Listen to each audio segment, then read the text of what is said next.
When the time for his examination drew near, Malcolm Malcolmson made up his mind to go somewhere to read by himself.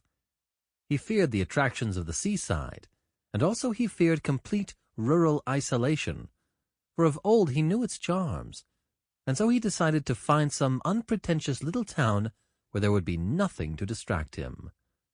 He refrained from asking suggestions from any of his friends, for he argued that each would recommend some place of which he had knowledge, and where he had already acquaintances. As Malcolmson wished to avoid friends, he had no wish to encumber himself with the attention of friends' friends, so he determined to look out for a place for himself. He packed a portmanteau with some clothes and all the books he required, and then took ticket for the first name on the local timetable which he did not know.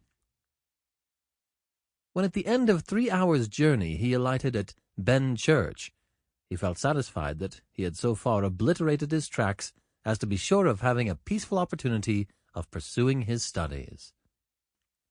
He went straight to the one inn which the sleepy little place contained, and put up for the night.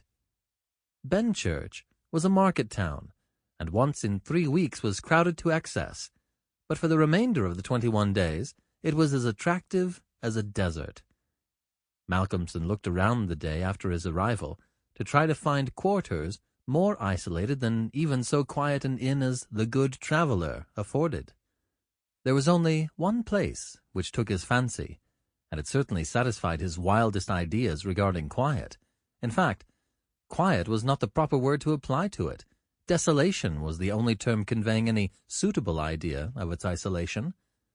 It was an old, rambling, heavy-built house of the Jacobean style, with heavy gables and windows, unusually small, and set higher than was customary in such houses, and was surrounded with a high brick wall massively built.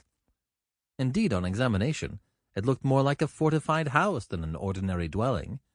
But all these things pleased Malcolmson. Here, he thought, is the very spot I have been looking for, and if I can only get opportunity of using it, I shall be happy. His joy was increased when he realized beyond doubt that it was not at present inhabited. From the post office he got the name of the agent, who was rarely surprised at the application to rent a part of the old house. Mr. Carnford, the local lawyer and agent, was a genial old gentleman, and frankly confessed his delight at anyone being willing to live in the house. "To tell you the truth," he said, "I should only be too happy on behalf..." Sample complete. Ready to continue?